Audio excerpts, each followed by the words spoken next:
Well, so we are on to question number 91 of biology. The question reads like this. A transverse section of a plant shows following anatomical features. There is a large number of scattered vascular bundle surrounded by bundle sheath. Vascular ಬಂಡಲ್ಗಳ ಸಂಖ್ಯೆ ಜಾಸ್ತಿ ಇದೆ, large number ಇದೆ, ಮತ್ತು ಅವು scattered ಆಗಿದೆ. ಮತ್ತು ಒಂದೊಂದು ಬಂಡಲ್ ವ್ಯಾಸ್ಕ್ಯುಲಾರ್ ಬಂಡಲ್ಗೂ ಬಂಡಲ್ ಶೀಟ್ ಇದೆ, sclerenchymatous. Okay, monocot stem, large conspicuous parenchymatous ground tissue. ಇದರಲ್ಲಿ ಜಸ್ಟ್ ಗ್ರೌಂಡ್ ಟಿಶ್ಯೂ ಇರುತ್ತೆ. ಓಕೆ, ಸೊ ಗ್ರೌಂಡ್ ಟಿಶ್ಯೂ ಇರ್ತಕ್ಕಂಥದ್ದು. ಮತ್ತೆ vascular bundles are conjoint and closed. Conjoint and closed because of the absence of cambium, so thereby, and having one patch of xylem and one patch of phloem. Phloem parenchyma is absent, that is in case of monocots. So ella features galu, okay, so all these features will tell you that it is a transverse section of monocotyledonous stem, ಅಥವಾ ನೀವು maize stem ಅಂತ ಕೂಡ ನೀವು ಕರಿಬೋದು. Option ಬಂದು ಆಯ್ತಾ, second option, ಸಾರಿ, ಮೊನೊಕಾಟಿಲಿಡನಸ್ stem ಬಂದು third option.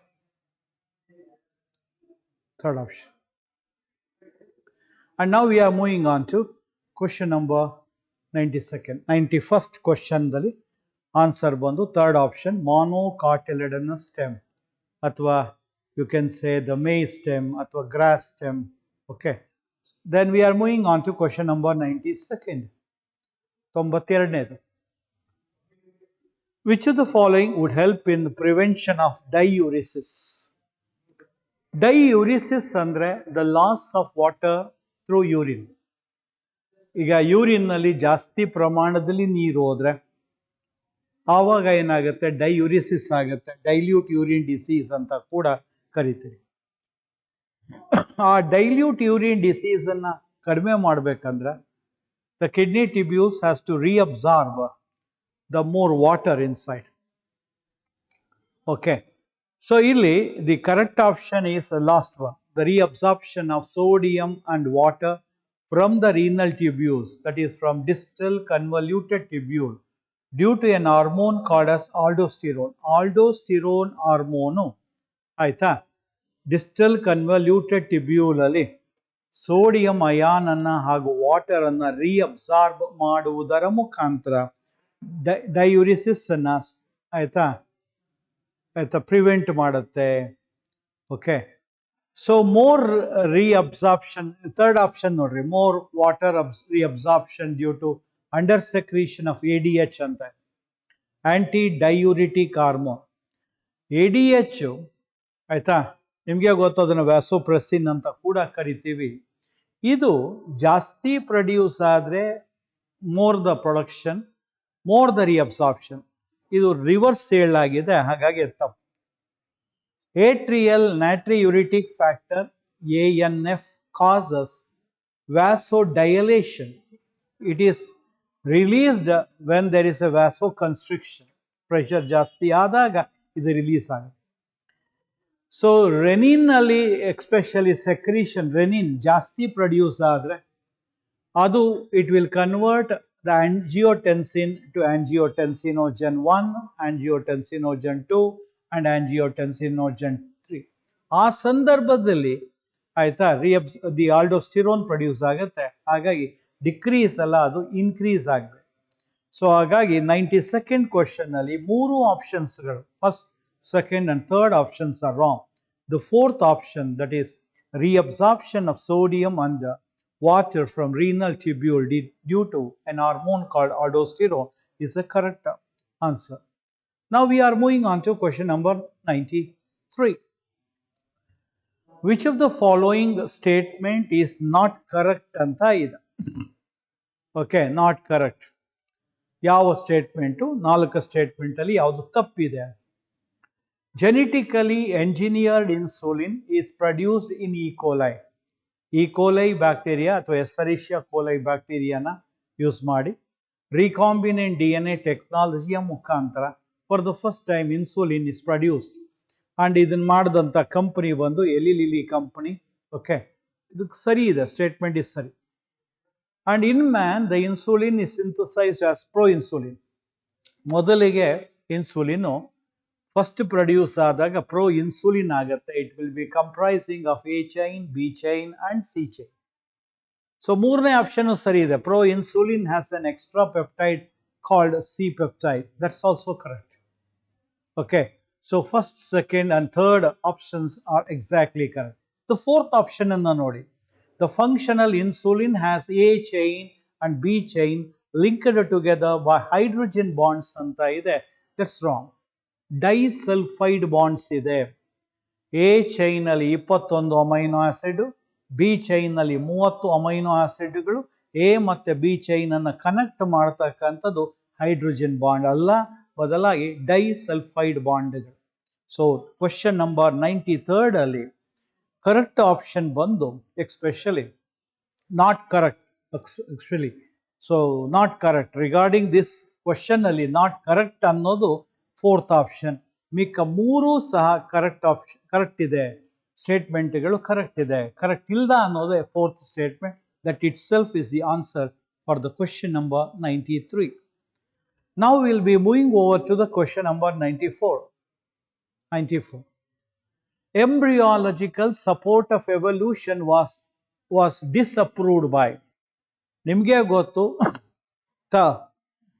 Ernst ಎಕಾಲ್ ಅನ್ನುವ ಸೈಂಟಿಸ್ಟ್ ಎಂಬ್ರಿಯಾಲಜಿಕಲ್ ಎವಿಡೆನ್ಸ್ ಅನ್ನ ಕೊಡ್ತಾರೆ.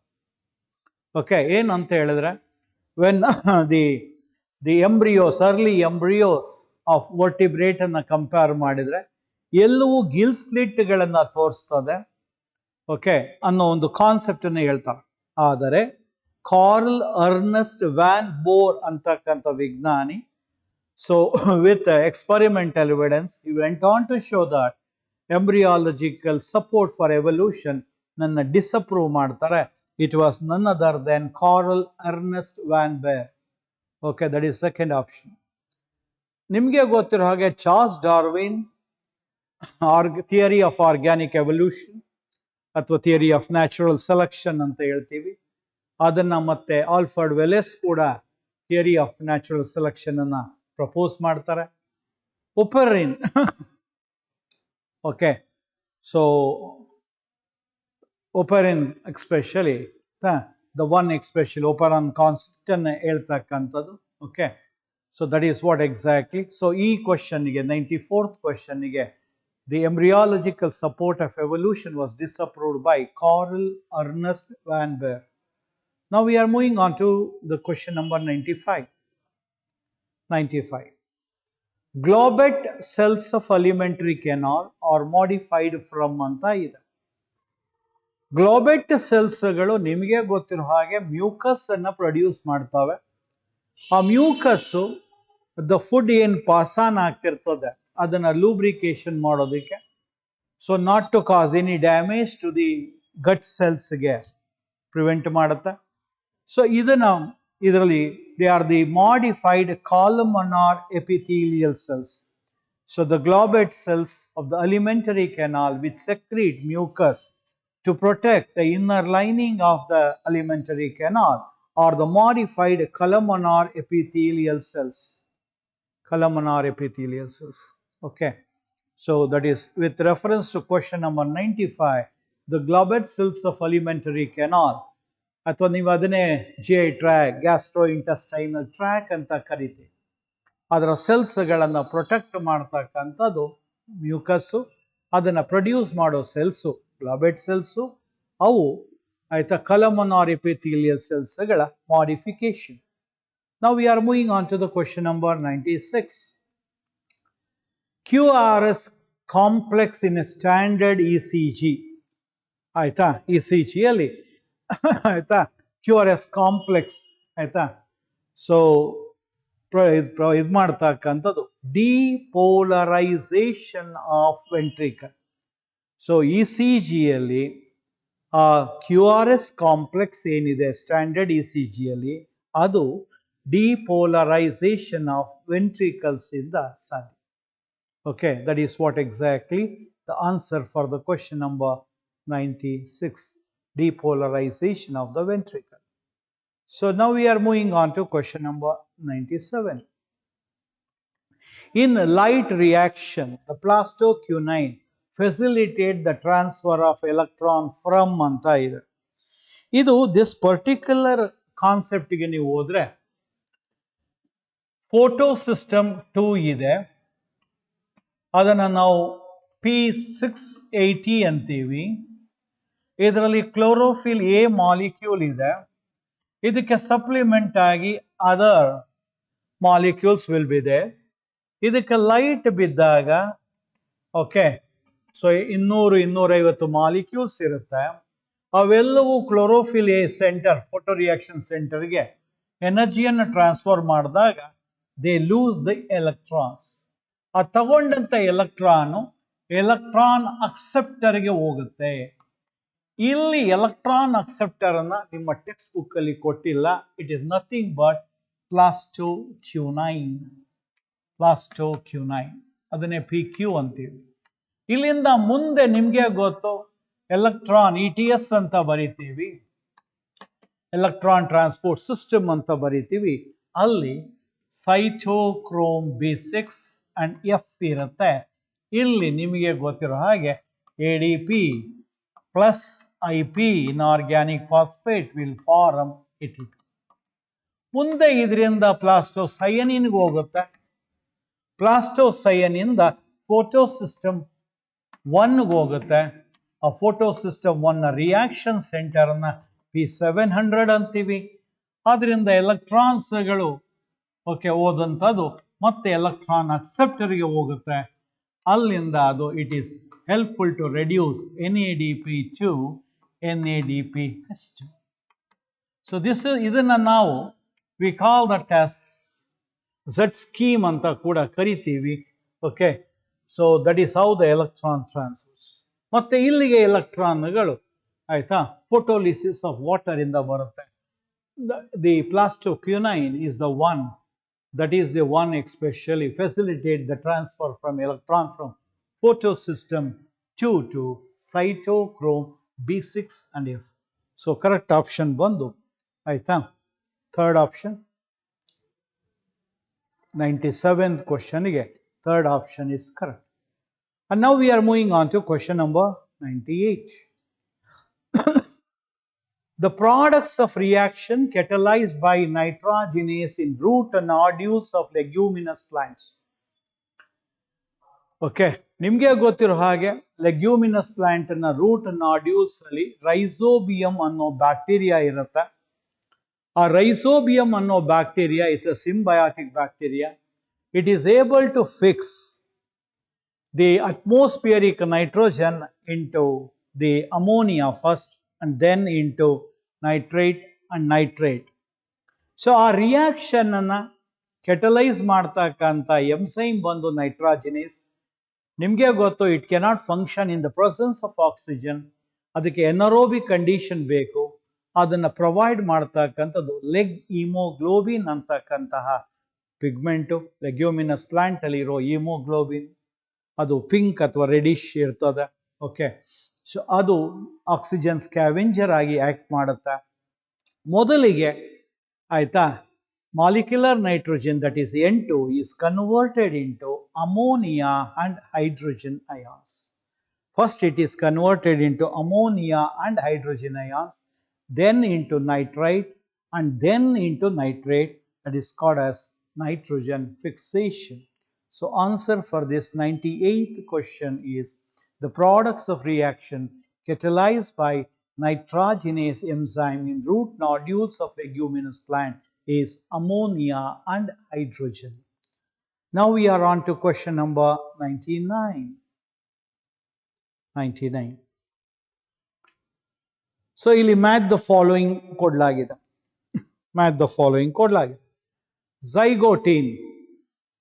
ಓಕೆ, ಇದು ಮಿಯಾಸಿಸ್ 1 ಇನ ಪ್ರೊಫೇಸ್ 1 ನಲ್ಲಿ it is sub divided into 5 substages like leptotin, leptotin, zygotin, pacatin, diplotin and diakinesis.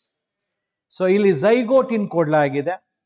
ಇದರಲ್ಲಿ ನಿಮಗೆ ಗೊತ್ತಿದೆ ಸಿನಾಪ್ಸಿಸ್ ಆಗತ್ತೆ, ಅದನ್ನ ನಾವು ಪೇರಿಂಗ್ ಅಂತ ಕರಿತೀವಿ. ಓಕೆ, ಪೇರ್ಡ್ ಕ್ರೋಮೋಸೋಮ್ಸ್ ಅನ್ನ ಬೈವೇಲೆಂಟ್ ಅಂತ ಕೂಡ ಕರಿತೀವಿ. So a zygotene is the fourth option, that is A4. Pachytene, pachytene ನಲ್ಲಿ ಏನಾಗುತ್ತೆ ನಿಮಗೆ ಗೊತ್ತು, third stage it is crossing over ಆಗುತ್ತೆ. It is crossing over between the non-sister chromatids of homologous paired chromosomes. So packaging is crossing over. Okay, there is an exchange between the chromatids of the non-sister chromatids. Packaging, B packaging is third. Then comes diplotin, diplotin stage. Here especially a synaptinimal complex breakdown agata. ಮತ್ತೆ the repulsion between crossed over chromosomes ಆಗತ್ತೆ. ಹಾಗಾಗಿ the chromosomes are held at the X like region which is called as chiasmata. So C diplotene is to ಕಯಾಸ್ಮ್ಯಾಟ.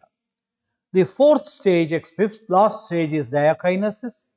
ಡಯಾಕೈನಸಿಸ್ ಅಲ್ಲಿ the crossed over region that is chiasmata move to the tip of the chromosome, that is called as terminalization. So D is 1. So A is 4, B is 3, D is C is 2 and D is 1. So thereby proper option bandu fourth option, that is A4, B3, C2, G1. So we are moving on to question number 100. ಇಲ್ಲೂ ಕೂಡ ಒಂದು match the following ಇದೆ, select the correct options ಅಂತ ಇದೆ. 6 to 15 pairs of gill slits, ಇದು ಬರ್ತಕ್ಕಂಥದ್ದು cyclostomes ಅಲ್ಲಿ. ಅದು ಏಗ್ನಾಥದಲ್ಲಿ ಬರುತ್ತೆ, ಏಗ್ನಾಥದಲ್ಲಿ ಬರುತ್ತೆ. Cyclostomes will have 6 to 15 pairs of gill slits. A, that is heterocercal caudal fin. Heterocercal caudal fin ಅಂತ ಹೇಳಿದ್ರೆ ಅನ್ಈವನ್ ಕಾಡಲ್ ಫಿನ್ ಆಯ್ತಾ. ಲೋಬ್ಸು ಟೈಲ್ ಫಿನ್ ಇದೆಯಲ್ಲ, ಅದರ ಲೋಬ್ಸು ಅನ್ಈವನ್ ಆಗಿರ್ತಕ್ಕಂಥದ್ದು. ಇದು ಬರೋದು ಕಾರ್ಟಿಲೇಜಿನಸ್ ಫಿಶಸ್ ಅಲ್ಲಿ. ಅದನ್ನೇ ನಾವು ಆ ಗ್ರೂಪ್ ಅನ್ನ ಕಾಂಡ್ರಿಯಕ್ಟಿಸ್ ಅಂತ ಕರಿತೀವಿ. So heterocercal caudal fin, or you call that as a tail fin, is found in Chondriactis, that is cartilaginous fishes. Then the C, air bladder. Air bladders, okay, are the characteristics of bony fishes. Bony fishes. Here the fourth one, Osteichthyes. Osteichthyes. The D, the last option, especially last one, D, poison sting, Trigon. ನಿಮಗೆ ಗೊತ್ತು ಟ್ರೈಗಾನ್ ಅನ್ನ sting ರೇ fish ಅಂತ ಕೂಡ ಕರೀತಾರೆ. Okay, and especially ಅದಕ್ಕೆ so ಟ್ರೈಗಾನ್, Poisson string ಬಂದು ಟ್ರೈಗಾನ್. So A2, okay, B3, A2, B3 and C4 and D1. So correct option ಬಂದು second option, that is A2, B3, C4 and D1. And now we are moving on to question number 101. Which is the important site for the formation of glycoproteins and glycolipids in eukaryotic cells? First point is, proteins ಗಳು form ಆಗೋದು rough endoplasmic reticulum ಅಲ್ಲಿ. ಅಲ್ಲಿ form ಆದಂತಹ ಪ್ರೋಟೀನ್ಸ್ಗಳು modification and packaging ಆಗೋದು Golgi complex ಅಲ್ಲಿ. Secretory ಸೆಲ್ಸ್ಗಳಲ್ಲಿ Golgi ಕಾಂಪ್ಲೆಕ್ಸ್ಗಳು ಜಾಸ್ತಿ ಇರುತ್ತೆ. Glycosidation of both proteins and lipids will happen in the Golgi bodies. So answer over here is the Golgi bodies. So Golgi bodies ಅಲ್ಲಿ glycoproteins and glycolipids ಆಗುತ್ತೆ. That is modification of proteins. Okay, that's also lipids will happen in Golgi bodies. So we are moving on to 102. 102. ಇದು ಕೂಡ ಒಂದು match the following question.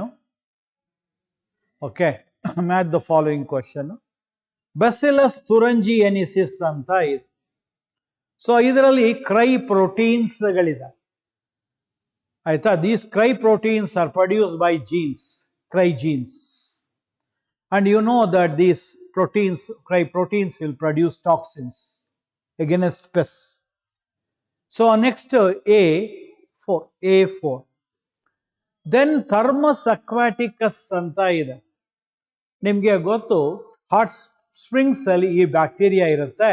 ಇದರಿಂದ Taq polymerase enzyme ಅನ್ನ extract ಮಾಡ್ತಾರೆ. That is used in polymerase chain reaction. So thereby be DNA polymerase, that is Thermus aquaticus, and the Taq polymerase enzyme that is used in PCR. Agrobacterium tumefaciens anta ide. ಇದನ್ನ genetic engineer of plants ಅಂತ ಕೂಡ ಕರೀತಾರೆ. ಇದರ ಒಳಗೆ tumour inducing plasmid ಇರುತ್ತೆ. That can be used as cloning vector. So Agrobacterium tumefaciens, one, that is cloning vector. Salmonella typhimurium.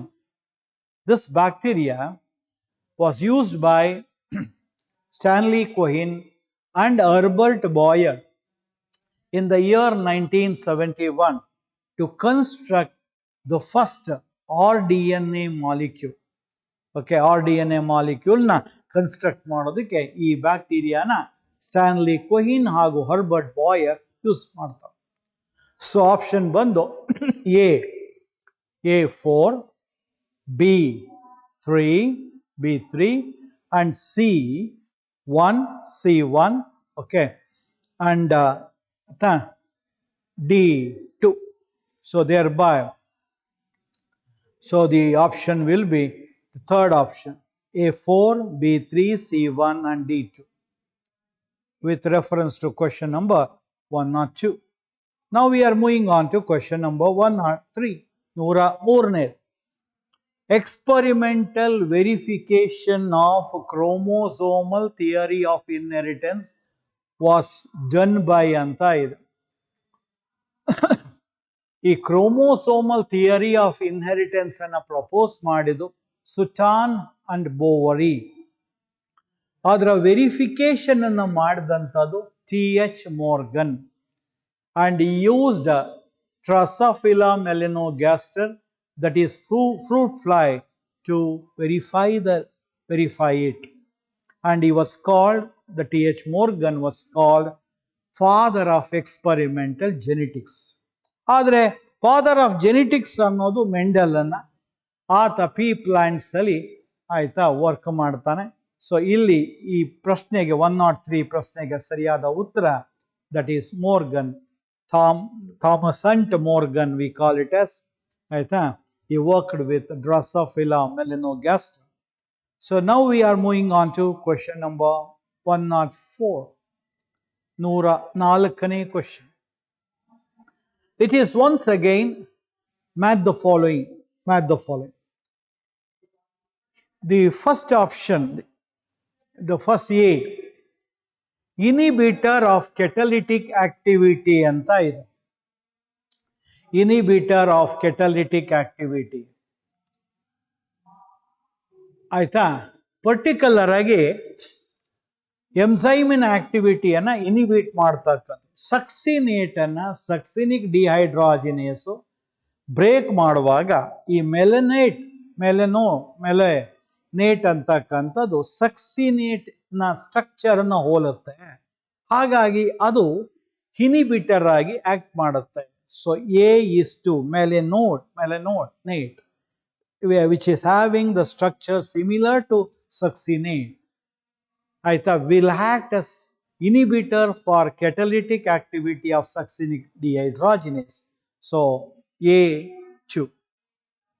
Possess peptide bonds ಅಂತ B ಗಿದೆ.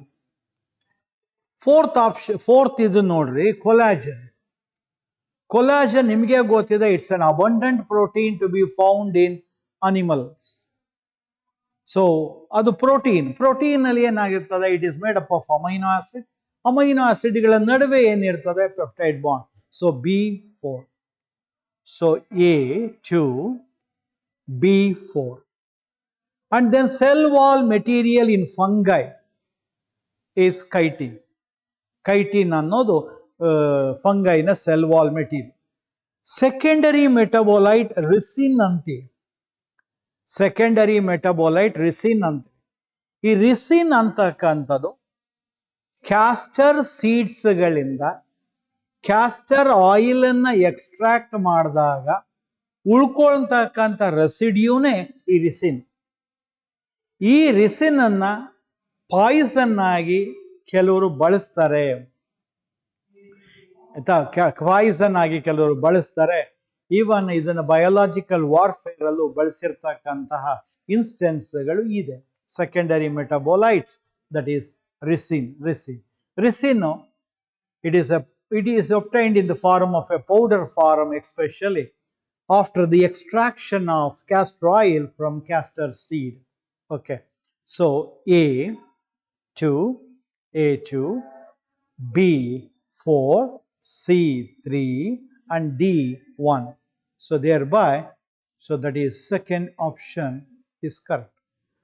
That is with reference to 104th question. Now we are moving on to question number 105. 105ನೇ question. Bilaterally symmetrical and acoelomate animals are exemplified by ಅಂತ ಇದೆ. Bilaterally symmetrical ಅಂದ್ರೆ the animal can be cut through only one plane to get two equal loss. Acoelomate ಅಂದ್ರೆ they do not show coelom. The mesoderm ಆಯ್ತಾ separate ಆಗಿರೋಲ್ಲ. Okay, ಆ ಕಾರಣಕ್ಕೆ particular ಆಗಿ acoelomate. ಇದು ಯಾವುದ್ರಲ್ಲಿ ಇರ್ತದೆ? ಓಕೆ, ಸೊ ಪ್ಲಾಟಿಯೆಲಿಮೆಂಥಸ್ ಅಲ್ಲಿ ಈ ಕಂಡೀಷನ್ ಇದೆ. ಸೊ ಟೀನೋಫೋರಾದಲ್ಲಿ ಅಲ್ಲಿ ಏನಾಗುತ್ತೆ, ಅದು ಸಿಲಿಯಂಟ್ರೇಟ್ಸ್. ಸಿಲಿಯಂಟ್ರೇಟ್ ಅಲ್ಲಿ ರೇಡಿಯಲ್ ಸಿಮೆಂಟ್ರಿ ಬಂದ್ಬಿಡುತ್ತೆ. acoelomate ನಿಜ, ಬಟ್ ರೇಡಿಯಲ್ ಸಿಮೆಂಟ್ರಿ. ನೆಕ್ಸ್ಟ್ ಒಂದು ಬಂದು ಆಸ್ಕಿಯಲಿಮೆಂಥಸ್, ಅದರಲ್ಲಿ ಸೂಡೋಸಿಲೋಮೇಟ್ ಕಂಡೀಷನ್ ಬಂದ್ಬಿಡುತ್ತೆ. ಫೋರ್ತ್ ಅಲ್ಲಿ ಅನೆಲಿಡಾದಲ್ಲಿ ಯೂಸಿಲೋಮೇಟ್ ಕಂಡೀಷನ್ ಬರುತ್ತೆ. ಸೊ ಎರಡೂ ಕಂಡೀಷನ್ ಸರಿಯಾಗಿ ಹೋಲ್ತಕ್ಕಂಥದ್ದು ಪ್ಲಾಟಿಯೆಲಿಮೆಂಥಸ್ ಅಂತಕ್ಕಂಥ ಫೈಲಮ್ ಅಲ್ಲಿ. So answer for this question is Platyhelminthes. That is the question number 105. Now we are moving on to question number 106. 106ನೇ ಪ್ರಶ್ನೆ. Floridian starch as a structure similar to. ಇದು red algae ಅಥವಾ ರೋಡೋಫೈಸಿಯಲ್ಸ್ ಅಲ್ಲಿ red ಆಲ್ಗೆಯಲ್ಲಿ stored material. ಇದರ structure amylopectin ಹಾಗೂ glycogen ಅನ್ನು ಹೋಲುತ್ತೆ. ಫ್ಲೋರಿಡಿಯನ್ starch is a stored food material in the cells of the red alga. Okay, so its structure is similar to amylopectin and glycogen. So ನಿಮಗೆ ಗೊತ್ತಿರೋ ಹಾಗೆ mannitol and laminaria are the stored material in case of brown algae, whereas starch is the stored material in green alga. So answer to the 106th question is the Floridian starch has a structure similar to amylopectin and glycogen. So we are on to the 107th question. Identify the correct statement with regard to G1 phase of interphase. Cell cycle ಅಲ್ಲಿ ಮೊದಲಿಗೆ interface ಬರುತ್ತೆ, ನಂತರ M face ಬರುತ್ತೆ. ಈ interface ಅನ್ನ 3 ಫೇಸ್ಗಳಾಗಿ divide ಮಾಡಲಾಗುತ್ತೆ. G1, S phase and G2 phase followed by M phase of the division. So ಇಲ್ಲಿ ಏನಾಗ್ತಿರ್ತದೆ, ಈ G1 ಫೇಸ್ ಅಲ್ಲಿ ಸೆಲ್ಲು ಮೆಟಬಾಲಿಕಲಿ ಆಕ್ಟಿವ್ ಇರ್ತದೆ and also it grows in size, but it does not replicate its DNA because the replication of DNA happens to take place in S phase that is synthesis phase. Okay, so thereby, so correct statement regarding gap 1 phase of interphase is cell is metabolically active. ನಿಮಗೆ ಗೊತ್ತು cell ಡಿವಿಷನ್ಗೆ ಬೇಕಾಗಿರ್ತಕ್ಕಂತಹ ಲಾ material ಅನ್ನು ಅದು synthesise ಮಾಡ್ತಿರ್ತದೆ. That is why it is metabolically active. As a result of that metabolically active and synthesising the required ones for the cell division, the cell grows in size, but the DNA replication will not occur in G1 phase, but it occurs in S phase. Okay, so that is the correct answer. Okay. So then we are moving on to question number 108. If the head of cockroach is removed, it may live for few days because anta ಇದೆ. ನಿಮಗೆ ಗೊತ್ತಿದೆ the entire region ನಲ್ಲಿ cockroach ಅಲ್ಲಿ nervous system ಆಯ್ತಾ, thoracic region ನಲ್ಲಿ 3, abdomen ನಲ್ಲಿ 6 ಗ್ಯಾಂಗ್ಲಿಯಾಗಳಿದೆ. Okay, only the small part of the nervous system is there in the head region. ಹಾಗಾಗಿ ನೀವು ತಲೆಯನ್ನ ಕಟ್ ಮಾಡಿದರೂ ಸಹ, okay, so the rest of the nervous system is situated on the ventral part of the body. Hagage it can live for about a week or so. The head holds a small portion of a nervous system while the rest is situated along the ventral part of its body. That's the correct option here. So ಎರಡನೇ option ಆದಂತಹ cockroach does not have nervous system ಅನ್ನೋದು ತಪ್ಪು. The supraesophageal ganglia cockroach is situated in the ventral part, ಅದು ತಪ್ಪು, ಅದು head ಅಲ್ಲೇ ಇರ್ತದೆ. The head holds only 1/3 of the nervous system, ತಪ್ಪು, that's also wrong as such. Meanwhile rest is situated on the dorsal part ಅಂತ ಇದೆ, ತಪ್ಪದು. Okay, so correct ಉತ್ತರ ಬಂದು the head holds very small proportion of a nervous system while the rest is situated along the ventral part of its body. That's correct. 108 question again, first option is the answer. Now we are moving on to question number 109. 109ನೇ question. The enzyme enterokinase helps in the conversion of. The enzyme enterokinase will help in the conversion of. ನಿಮಗೆ ಗೊತ್ತಿರೋ ಹಾಗೆ ಎಂಟಿರೋಕಿನೇಸ್ enzyme intestinal juice ಅಲ್ಲಿ produce ಆಗುತ್ತೆ. Intestinal juice ಅನ್ನ ಸಕಸ್ ಎಂಟ್ರಿಕಸ್ ಅಂತ ಕರಿತೀವಿ. This particular enzyme will not act on any food substance. ಯಾವುದೇ food substance ಮೇಲೆ ಆಕ್ಟ್ ಮಾಡದಂತಹ ಒಂದು ಡೈಜೆಸ್ಟಿವ್ ಎಂಜೈಮ್ ಇದು. ಇದು ಟ್ರಿಪ್ಸಿನೋಜನ್ ಅನ್ನ ಇನ್ಆಕ್ಟಿವ್ ಟ್ರಿಪ್ಸಿನೋಜನ್ ನ ಟ್ರಿಪ್ಸಿನ್ ಆಗಿ ಕನ್ವರ್ಟ್ ಮಾಡುತ್ತೆ. ಅಂಡ್ ಟ್ರಿಪ್ಸಿನೋಜನ್ ಇಸ್ ಅ ಪ್ಯಾನ್ಕ್ರಿಯಾಟಿಕ್ ಆಯ್ತಾ, ಜ್ಯೂಸ್ ಅಲ್ಲಿ ಪ್ರೊಡ್ಯೂಸ್ ಆಗ್ತಕ್ಕಂಥ ಎಂಜೈಮ್ ಆಯ್ತಾ, ಪ್ರೋಟೀನೇಸ್ ಎಂಜೈಮ್. ಸೊ ಇನ್ಆಕ್ಟಿವ್ ಟ್ರಿಪ್ಸಿನೋಜನ್ ಅನ್ನ ಆಕ್ಟಿವ್ ಟ್ರಿಪ್ಸಿನ್ ಆಗಿ ಕನ್ವರ್ಟ್ ಮಾಡುವ ಕೆಲಸ ಈ ಎಂಟಿರೋಕೈನೇಸ್ ಎಂಜೈಮ್ದು. ಈ ಎಂಟಿರೋಕೈನೇಸ್ ಎಂಜೈಮ್ ಸಕಸ್ ಎಂಟ್ರಿಕಸ್ ಆರ್ ಇಂಟೆಸ್ಟೈನಲ್ ಜ್ಯೂಸ್ ಜೊತೆ ಪ್ರೊಡ್ಯೂಸ್ ಆಗುತ್ತೆ. It will not act on any food substance. So answer for this, the question number 109 is trypsinogen into trypsin. Now we are on to question number 110. 110ನೇ question. Match the following. Organ of Carti ಅಂತ ಇದೆ. ಇದು inner ear ಅಲ್ಲಿ located on basilar membrane. Hair cells ಗಳಿರ್ತಾವ. Organ of Corti located on basilar membrane. Cochlea ಆಯ್ತಾ, cochlea the coiled part of the labyrinth cochlea. ಮತ್ತೆ Eustachian tube that connects the middle ear with the pharynx ಆಯ್ತಾ, middle ear with the pharynx. Stapes, it is attached to oval window. Malleus, incus, stapes ಅಂತಕ್ಕಂಥ 3 year ossicles ಗಳು ಇದೆ. ಮೇಲಿಯಸ್ ಟಿಂಪ್ಯಾನಮಿನ inner ಸೈಡ್ಗೆ attach ಆಗಿದ್ರೆ ಮೇಲಿಯಸ್, ಇಂಕಸ್ಸು ಆಯ್ತಾ ಮೇಲಿಯಸ್ ಮತ್ತೆ ಸ್ಟೆಪಿಸ್ ನಡುವೆ ಬರುತ್ತೆ. ಸ್ಟೆಪಿಸ್ ಅನ್ನೋದು ಸ್ಟಿರಪ್ ತರ ಇರ್ತದೆ, ಇದು ಓವಲ್ ವಿಂಡೋಗೆ ಅಟ್ಯಾಚ್ ಆಗಿರ್ತದೆ. ನಿಮಗೆ ಗೊತ್ತು, it is the smallest bone in the human skeletal system. So the stapes is attached to the oval window. It is one of the ear ossicle. So A, organ of Corti located on basilar membrane, that is A4, and coccyla, the coiled part of a labyrinth, that is B2. The Eustachian tube, the connects to middle ear to the pharynx, C1, and stapes attached to the oval window. So A4, B2, C1 and D3. Okay, so that is the fourth option is correct.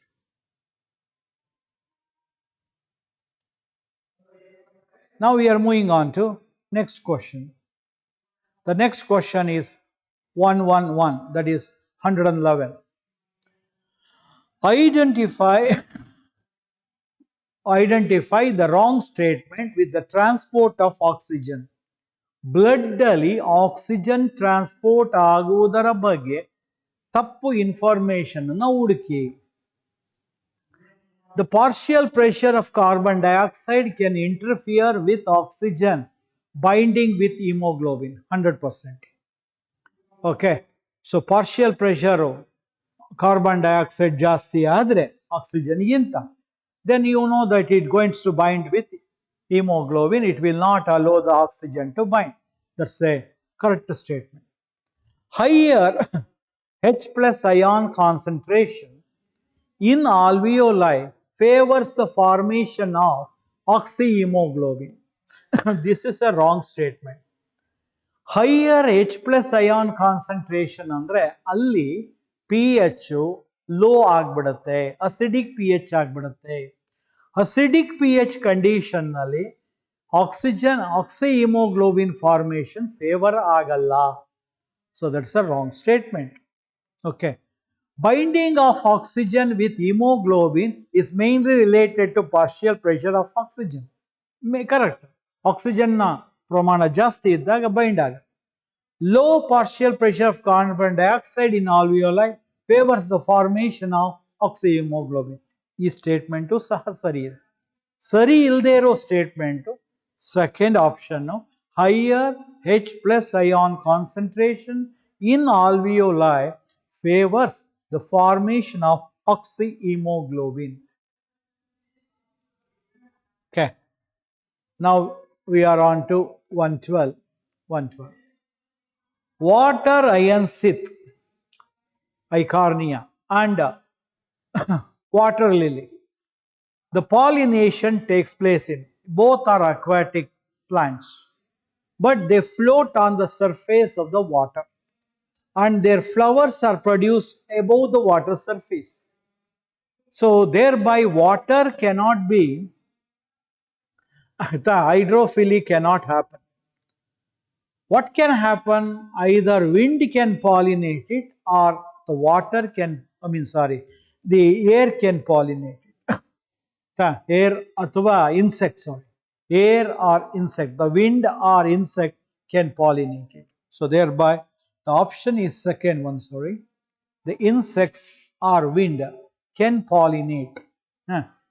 Water hyacinth ಮತ್ತೆ water ಲಿಲಿಯನ್ನ ಮಿಕ್ಕ ಎಲ್ಲದರಲ್ಲೂ water ಇದೆ. ಈ option ಬಿಟ್ಟು ಮಿಕ್ಕ ಎಲ್ಲದರಲ್ಲೂ water ಇದೆ. So ನಿಮಗೆ ಗೊತ್ತಿರೋ ಹಾಗೆ ಇವೆರಡೂ ಅಕ್ವಾಟಿಕ್ ಪ್ಲಾಂಟ್ ಆಗಿದ್ರು ಕೂಡ ಇವು ಸಬ್ಮರ್ಜ್ಡ್ ಅಲ್ಲ, ಇವು ಫ್ಲೋಟಿಂಗ್ ಪ್ಲಾಂಟ್. ಇವುಗಳ ಫ್ಲವರ್ಸ್ ನೀರಿನ ಮೇಲ್ಭಾಗಕ್ಕೆ ಪ್ರೊಡ್ಯೂಸ್ ಆಗುತ್ತೆ. ಹಾಗಾಗಿ ನೀರು ಇವುಗಳ ಪಾಲಿನೇಷನ್ ಅಲ್ಲಿ ಯಾವುದೇ ರೋಲ್ ಪ್ಲೇ ಮಾಡಲ್ಲ. ಇನ್ಸೆಕ್ಟ್ ಆಗಿರ್ಬೋದು ಅಥವಾ ಗಾಳಿ ಆಗಿರ್ಬೋದು, ಆಯ್ತಾ. Either it may be anemophilous or entomophilous pollination can occur in these two plants. So answer is second option. Now we are moving on to 113. BT cotton variety that was developed by introduction of toxin gene from Bacillus thuringiensis. ಆಯ್ತಾ, cry2AB and cry1AC ಅಂತಕ್ಕಂಥ ಎರಡು ಜೀನ್ಸ್ಗಳನ್ನು transfer ಮಾಡಿ ಆಯ್ತಾ cotton ಪ್ಲಾಂಟಿಗೆ ಆಯ್ತಾ you know that it becomes resistance to insect pest. So insect ಪೆಸ್ಟಿಗೆ ಇವು resistance ಆಗಿರುತ್ತೆ. That to particularly BT cotton it is resistant to bollworm. So one bollworm is a stem borer. When especially bores the stem of this BT cotton, so it engulfs the food and the toxins will enter, inactive toxin will enter in the gut region where there is an alkaline pH. The inactive toxins are converted into active toxins, leading to the death of that particularly bollworm, and the plant gets protected. Okay, now we are moving on to question number 114. Select the correct statement. Insulin is attached with insulin is attached with hyperglycemia. ಆಯ್ತಾ? Wrong. Insulin ಏನು ಮಾಡುತ್ತೆ? Glucose level ಅನ್ನು blood ಅಲ್ಲಿ ಕಡಿಮೆ ಮಾಡುತ್ತೆ. ಆ condition ನಾವೇನು ಹೇಳ್ತೀವಿ? ಹೈಪೋಗ್ಲೈಸಿಮಿಯಾ ಅಂತ. ಇಲ್ಲೇನು ಕೊಟ್ಟಿದ್ದಾರೆ? Insulin is associated with hyperglycaemia. ತಪ್ಪು. ಗ್ಲೂಕೋಕಾರ್ಟಿಕಾಯ್ಡ್ಸ್ ನಿಮಗೆ ಗೊತ್ತು, ಇದು ಅಡ್ರಿನಲ್ ಕಾರ್ಟೆಕ್ಸ್ ಇಂದ ಪ್ರೊಡ್ಯೂಸ್ ಆದ hormone stimulate the gluconeogenesis. It is conversion of carbohydrates into glucose. So this is the function of glucocorticoids. Glucocorticoids stimulate gluconeogenesis. That is correct. The correct option. ಮೂರನೇ option ನೋಡ್ರಿ, third option. Glucagon is associated with hypoglycemia. ತಪ್ಪು. Glucagon is an hormone produced by alpha cells of beta islets of Langerhans. The glucagon is an hormone produced by alpha cells in the islets of Langerhans of pancreas, and you know that it will going to convert the glycogen into glucose, and it will be increasing the glucose level. ಹಾಗಾಗಿ ಅದು hyperglycaemia create ಮಾಡುತ್ತೆ. ಅದರಲ್ಲಿ hypoglycaemia ಅಂತ ಕೊಟ್ಟಿದ್ರೆ ತಪ್ಪು. Insulin will act on pancreatic cells and adipocytes ಅಂತ ಇದೆ. Insulin will act on muscle cells to take up more the glucose, utilise ಮಾಡ್ಕೊಳ್ಳೋದಕ್ಕೆ ಹೆಲ್ಪ್ ಮಾಡುತ್ತೆ. ಹಾಗಾಗಿ ಪ್ಯಾನ್ಕ್ರಿಯಾಟಿಕ್ ಸೆಲ್ಸ್ ಅಲ್ಲ. ಸೊ ಹಾಗಾಗಿ ಅದು ಕೂಡ ತಪ್ಪು ಸ್ಟೇಟ್ಮೆಂಟ್. ತಪ್ಪು. ಸರಿ ಇರೋದು ಗ್ಲೂಕಾಕಾರ್ಟಿಕಾಯ್ಡ್. 114th ಕ್ವಶನ್ ಅಲ್ಲಿ ಸರಿ ಇರ್ತಕ್ಕಂಥ option glucocorticoid stimulate gluconeogenesis. Gluconeogenesis is conversion of non-carbohydrates into glucose. Now we are moving on to question number 150. Identify the basic amino acids from the following ಅಂತ ಇದೆ. ಎರಡು ಅಮೈನೋ ಆಸಿಡ್ಗಳಿದೆ, ಒಂದು ಲೈಸಿನ್, ಇನ್ನೊಂದು ಆರ್ಜಿನೈನ್. ಈ ಎರಡು ಅಮೈನೋ ಆಸಿಡ್ಗಳ ಸೈಡ್ ಚೈನ್ ಅಲ್ಲಿ positive charges ಇರೋದ್ರಿಂದ ಅವುಗಳನ್ನ ಬೇಸಿಕ್ ಅಮೈನೋ ಆಸಿಡ್ಸ್ ಅಂತ ಕರಿತೀವಿ. ಆಯ್ತಾ? ಇವುಗಳು ಜಾಸ್ತಿ ಇರ್ತಕ್ಕಂಥದ್ದು ಹಿಸ್ಟೋನ್ಸ್ ಅಲ್ಲಿ. Histones are the proteins with basic amino acids. Okay, and you know that histones will help in the formation of that nucleosome. Okay, packaging of DNA. So ಇಲ್ಲಿ ಉತ್ತರ ಬಂದು ಬೇಸಿಕ್ ಅಮೈನೋ ಆಸಿಡ್ಗೆ ಇಲ್ಲಿ ಆಯ್ತಾ ಲೈಸಿನ್ ಹಾಗೂ arginine ಇರೋದ್ರಿಂದ so your answer is the lysine. Now we are moving on to the question number 116. Flippers of penguins and dolphins are the examples of. Penguins ಬಂದು birds, ಅಲ್ಲಿ wings are modified into flippers. Dolphins ಅಲ್ಲಿ ಏನಾಗ್ತದೆ? ಅವು mammals, the limbs are modified into flippers. ಇಲ್ಲಿ ಇವೆರಡು different group. One is an bird, one is an mammal, but they show flippers for a one purpose, swimming. So thereby that's an example for convergent evolution. ಮತ್ತೆ you know that they are analogous organs. Anatomically ಬೇರೆ ಆಗಿದ್ರು ಸಹ ಒಂದು same function ಅನ್ನು ಮಾಡಿದ್ರೆ ಅಂಥವುಗಳನ್ನ analogous organs ಅಂತೀವಿ. ಅವುಗಳು convergent ಎವಲ್ಯೂಷನ್ಗೆ example. That is the answer for this question number 116, that is convergent evolution. So we are moving on to question number 117. From his experiment, Stanley Miller produced amino acid by mixing the following in a closed flask.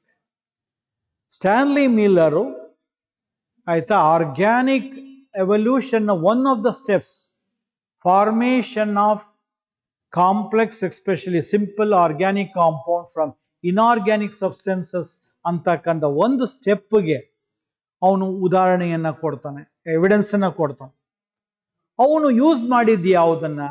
ಮಿಥೈನ್ CH4, hydrogen, ammonia NH3 and water vapor at 800 degrees centigrade for about 15 days in a closed flask in the absence of oxygen. Okay, so ಏನೇನು use ಮಾಡಿದ್ದಾತ? ಮಿಥೈನ್ CH4, hydrogen H2 and NH3, that is ammonia, and water vapor at 800 degrees centigrade. Okay, resulted in the formation of especially amino acids. So now we are moving on to question number 118. The specific palindromic sequence which is recognized by EcoR1. EcoR1 ಅನ್ನೋದು ಒಂದು restriction endonuclease hormone, enzyme. It is extracted from enzyme. It is extracted from Escherichia coli RY13 ಅನ್ನುವಂತಹ bacteria. ಇದು cut ಮಾಡ್ತಕ್ಕಂಥದ್ದು GAATTC.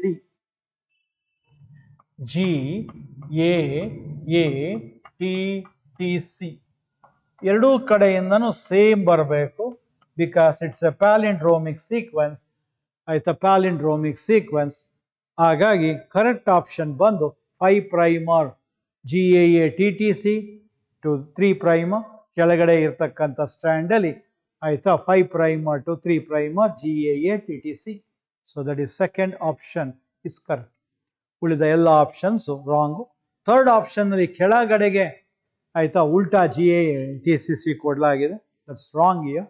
Okay, so answer is the 118th ಕ್ವಶನ್ಗೆ second option is the correct answer. Secondary metabolites such as nicotine, strychnine and caffeine are produced by plants. ಯಾವಾಗಲೂ secondary ಮೆಟಬೊಲೈಟ್ಸ್ಗಳನ್ನು ಪ್ಲಾಂಟ್ಸ್ಗಳು produce ಮಾಡೋದೇ ತಮ್ಮನ್ನು ತಾವು ರಕ್ಷಣೆ ಮಾಡ್ಕೊಳ್ಳೋದು, ಪ್ರಿಡೇಟರ್ಗಳಿಂದ ತಮ್ಮನ್ನು ತಾವು ಪ್ರೊಟೆಕ್ಟ್ ಮಾಡ್ಕೊಳ್ಳೋದಕ್ಕೆ ಪ್ರೊಡ್ಯೂಸ್ ಮಾಡ್ತಕ್ಕಂಥದ್ದೇ ಸೆಕೆಂಡರಿ ಮೆಟಬೊಲೈಟ್ಸ್. ಅದನ್ನ ನಾವು ಎಕ್ಸ್ಟ್ರಾಕ್ಟ್ ಮಾಡಿ ನಮ್ಮ ಅಡ್ವಾಂಟೇಜ್ಗೆ ಕಮರ್ಷಿಯಲ್ಗೆ ಬಳಸ್ಕೋತಾ ಇದ್ದೀವಿ.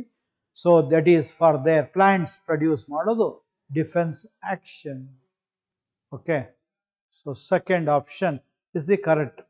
119th ಕ್ವಶನ್ಗೆ secondary metabolites such like nicotine, strychnine and the caffeine are produced by plants for their defense action to protect themselves from the predator animals.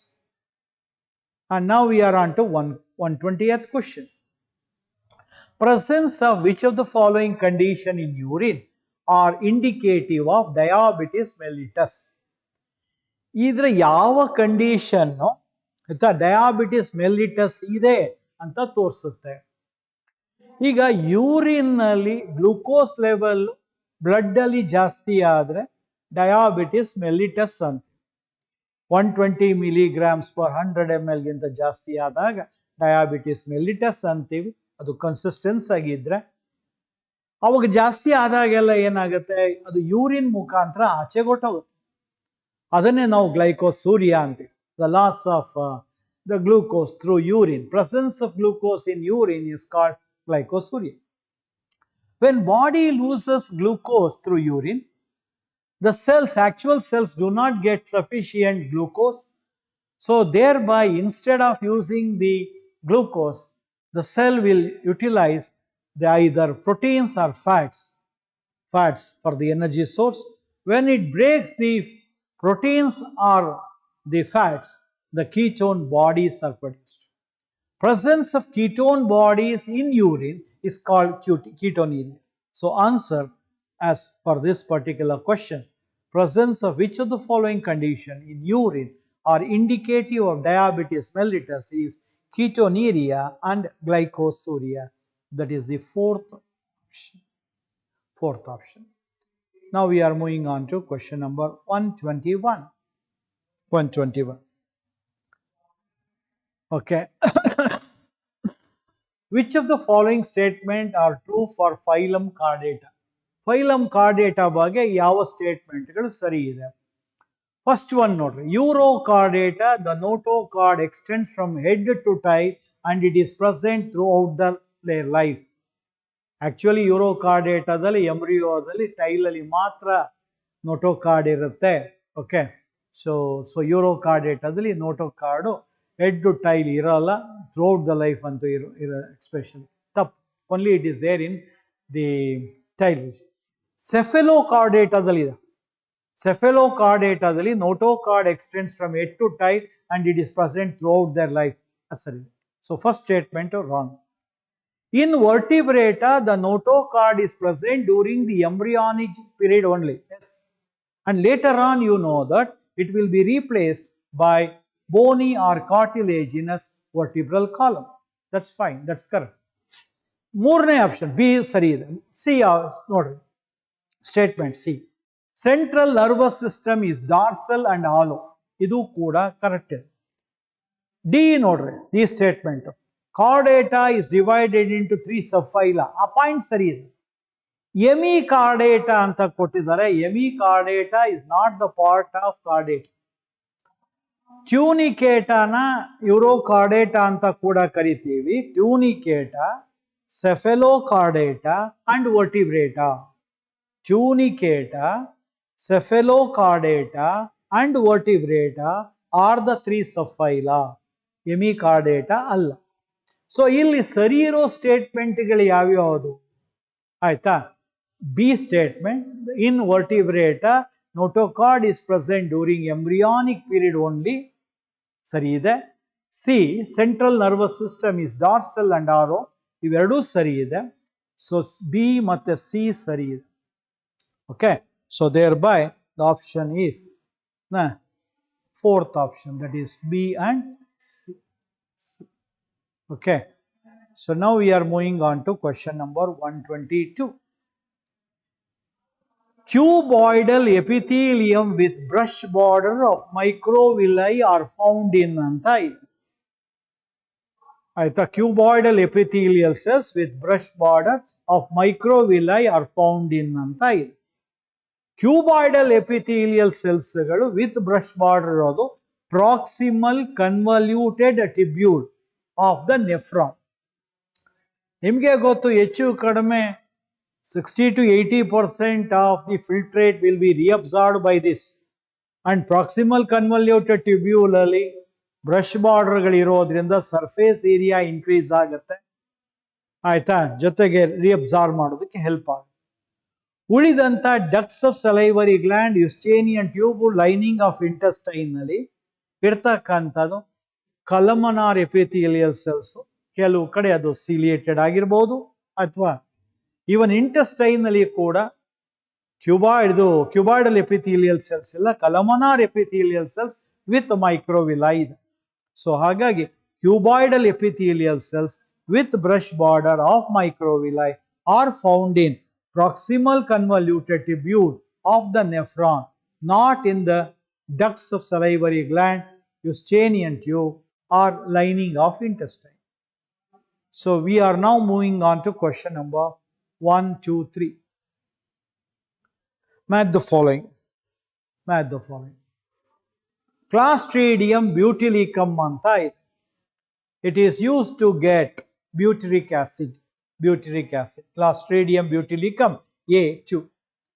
Trichoderma polysporum, a fungi is obtained, especially used to obtain cyclosporin A, which is a immunosuppressive drug. You know that it is helpful to protect the graft especially part. Okay, the part especially ಯಾವುದರಿಂದ transplant ಮಾಡಿದಂತಹ body part ಅನ್ನ ಉಳಿಸ್ಕೊಳ್ಳೋದಕ್ಕೆ cyclosporin A will be helpful. It is helpful to suppress our own immune system which is against the to protect the graft rejection. The third one monascus purpureus ಅಂತ ಇದೆ. ಇದು ಕೂಡ ಒಂದು fungus.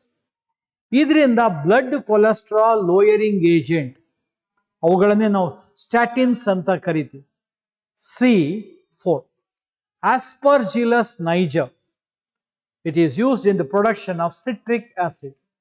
So A2, then B1, C4 and D3. So that is the first option is correct. So this is with reference to question number 123. And now we are moving on to question number 124. 124ನೇ question. Which of the following is correct about viroids? Viroids ಬಗ್ಗೆ ಯಾವ statement correct? ನಿಮಗೆ ಗೊತ್ತು, ಟಿ.ಒ. ಡೈನರ್ ಅನ್ನೋ ಒಬ್ಬ scientist 1971ನಲ್ಲಿ ಇವುಗಳನ್ನ ಕಂಡುಹಿಡಿತಾನೆ. You know that they cause a disease like potato spindle tuber disease, and they are the naked RNA without any protein coats, and they are smaller than viruses, and their RNA is of low molecular weight.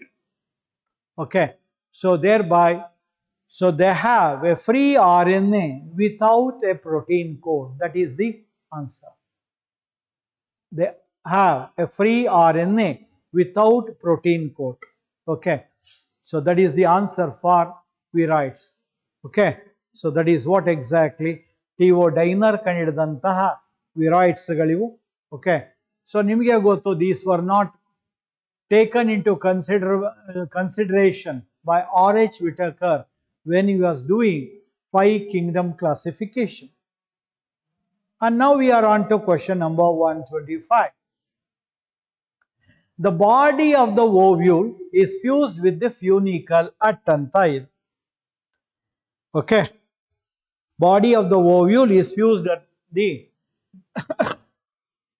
funicle ಗೆ ಯಾವ point ಅಲ್ಲಿ attach ಆಗಿದೆ ಅಂತಕ್ಕಂಥ.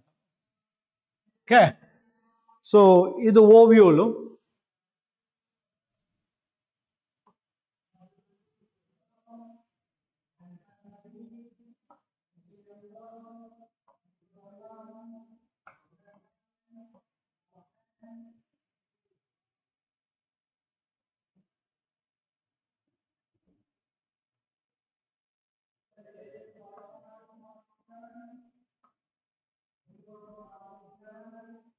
This is the funicle. This is the body of the ovule, and this is a point which we call it as hilum. Hilum is the point at which the body of the ovule is fused with the funicle. So answer over here is the fourth option, that is hilum. So now we are moving on to question number 126. 126. Oxygenation activity of Rubisco enzyme in photorespiration leads to the formation of ಅಂತ ಇದೆ. Formation of ಅಂತ ಇದೆ. So ಇಲ್ಲಿ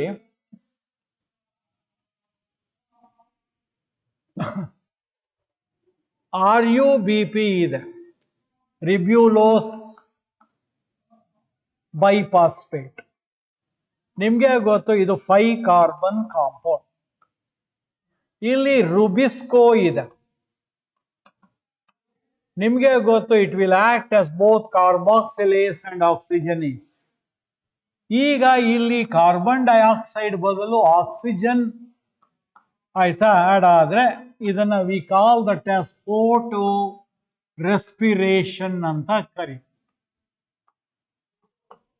ಆಗ ಈ photo respiration ನಲ್ಲಿ ಒಂದು molecule ಫಾಸ್ಫೋಗ್ಲಿಸರೇಟ್ farm ಆದ್ರೆ ಒಂದು molecule which is 3 carbon compound ಇನ್ನೊಂದು ಫಾಸ್ಫೋ ಗ್ಲೈಕೋಲೇಟ್ ಫಾರಮ್ ಆಗುತ್ತೆ. Glycolate, which is 2 carbon compound. So one molecule of phosphoglycerate, which is 3 carbon compound, and one molecule of phosphoglycolate, which is 2 carbon compound. So ಹಾಗಾಗಿ ನಮ್ಮ ಉತ್ತರ ಇಲ್ಲಿ ಏನಾಗಿರಬೇಕು, one molecule of C3 compound, that is the second option is the correct here. ಮಿಕ್ಕದು ಯಾವುದೂ ಆಗಲ್ಲ. 2 molecules of 3 carbon ಆಗಲ್ಲ, ಯಾಕಂದ್ರೆ ಒಂದು ಮಾಲಿಕ್ಯೂಲು 3 ಕಾರ್ಬನ್, ಒಂದು ಮಾಲಿಕ್ಯೂಲು 2 ಕಾರ್ಬನ್ ಇದೆ. ಥರ್ಡ್ ಆಪ್ಷನ್ ಆಗಲ್ಲ, ಅಲ್ಲಿ 4C ಕಾಂಪೌಂಡ್ ಅಂಡ್ 2C ಆಗ್ಬಿಡುತ್ತೆ. ಲಾಸ್ಟ್ ಆಪ್ಷನ್ ಆಗಲ್ಲ 6C, ಯಾಕಂದ್ರೆ ಇಲ್ಲಿರೋದೇ 5C. ಸೊ ಹಾಗಾಗಿ ಸೊ ಕರೆಕ್ಟ್ ಆಪ್ಷನ್ ಬಂದು second option. This is with reference to 126th question. Now we are on to 127th. 127 ಇಲ್ಲಿ ಆಯ್ತಾ. ಸೊ ವೈಟ್ ಬ್ಲಡ್ ಸೆಲ್ಸ್ ಗಳ ಬಗ್ಗೆ ಕೊಡಲಾಗಿದೆ, ಅವುಗಳ ಫಂಕ್ಷನ್ಸ್ ಬಗ್ಗೆ match the column.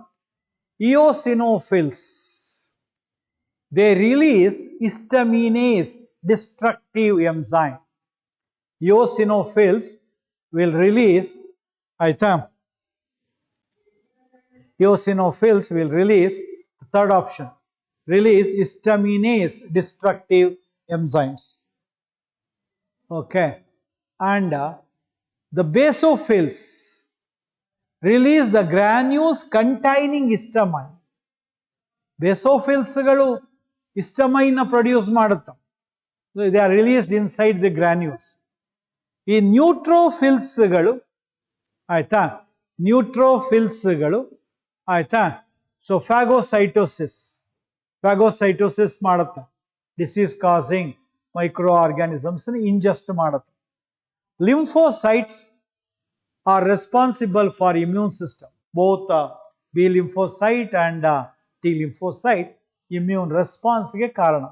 So A3, B4, C2 and D1. So correct option ಬಂದು first option. Okay, now we are moving on to question number 128. 128ನೇ question. Which of the following hormone level will cause the release of ovum from the Graafian follicle? Which of the following hormone level will cause the release of ovum from Graafian follicle? Graafian follicle ಇಂದ ಆಯ್ತಾ ಈ ovum ಅನ್ನ release ಮಾಡ್ತಕ್ಕಂಥದ್ದು ovulation ಅಂತ. ನಿಮಗೆ ಗೊತ್ತು, Graafian follicle on the 14th day of the menstrual cycle will going to break down and to release the ovum into oviduct for the purpose of pollination. ಅದಕ್ಕೆ ನಿಮಗೆ ಗೊತ್ತಿರೋ ಹಾಗೆ high concentration of LH luteinising hormone ಬೇಕು. ಅದನ್ನು ನಾವು LH ಸರ್ಜ್ ಅಂತ ಕೂಡ ಕರೀತೀವಿ. ಇಲ್ಲಿ ಆಪ್ಷನ್ ಕೊಟ್ಟಿಲ್ಲ, ಆದರೆ ನಿಮಗೆ ಆ ಮೆನ್ಸ್ಟ್ರುಯಲ್ ಸೈಕಲ್ ಅಲ್ಲಿ ಹಾರ್ಮೋನ್ಸ್ಗಳ ಲೆವೆಲಿನ ಚಾರ್ಟ್ ಅನ್ನು ನೋಡಿದ್ರೆ ಯಾವಾಗ LH ಹಾರ್ಮೋನ್ ಜಾಸ್ತಿ ಇರುತ್ತೆ, ಒವೇರಿಯನ್ ಹಾರ್ಮೋನ್ ಆದಂತ ಈಸ್ಟ್ರೋಜನ್ ಲೆವೆಲ್ ಕೂಡ ಜಾಸ್ತಿ ಇರುತ್ತೆ. ನಿಮಗೆ ಗೊತ್ತು, ಹೈ ಕಾನ್ಸಂಟ್ರೇಷನ್ ಆಫ್ ಪ್ರೊಜೆಸ್ಟಿರಾನ್ ಆಗೋದು ಕಾರ್ಪಸ್ ಲ್ಯೂಟಿಯಂ ಫಾರಮ್ ಆದ್ಮೇಲೆ. Okay, so that is the reason. ಹಾಗಾಗಿ so correct answer is high concentration of oestrogen can be a suitable answer for this particular question of 128.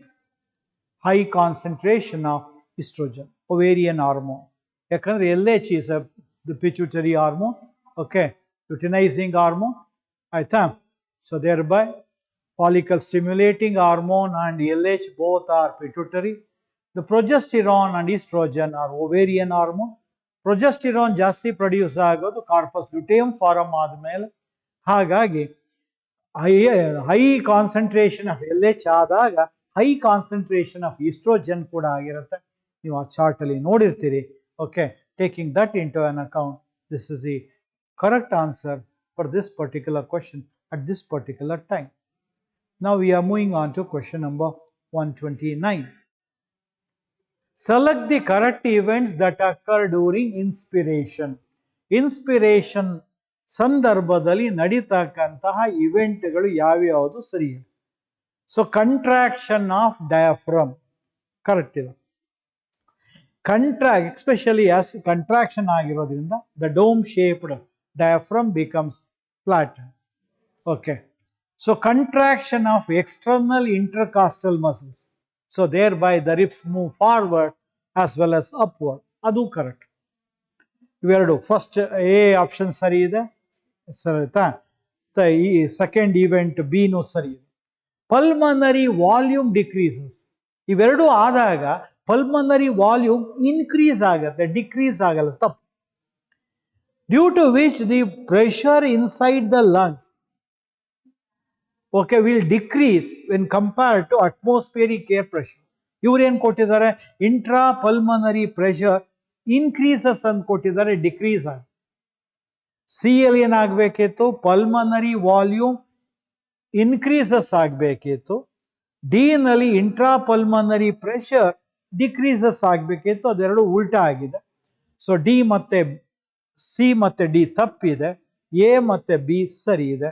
So ಹಾಗಾಗಿ the third option A and B. Now we are moving on to question number 130. In which of the following techniques the embryos are transferred to assist those females who cannot conceive? ಇಲ್ಲಿ ನೋಡ್ಕೋಬೇಕಿರೋ point ಏನು? Embryos are transferred to assist the female.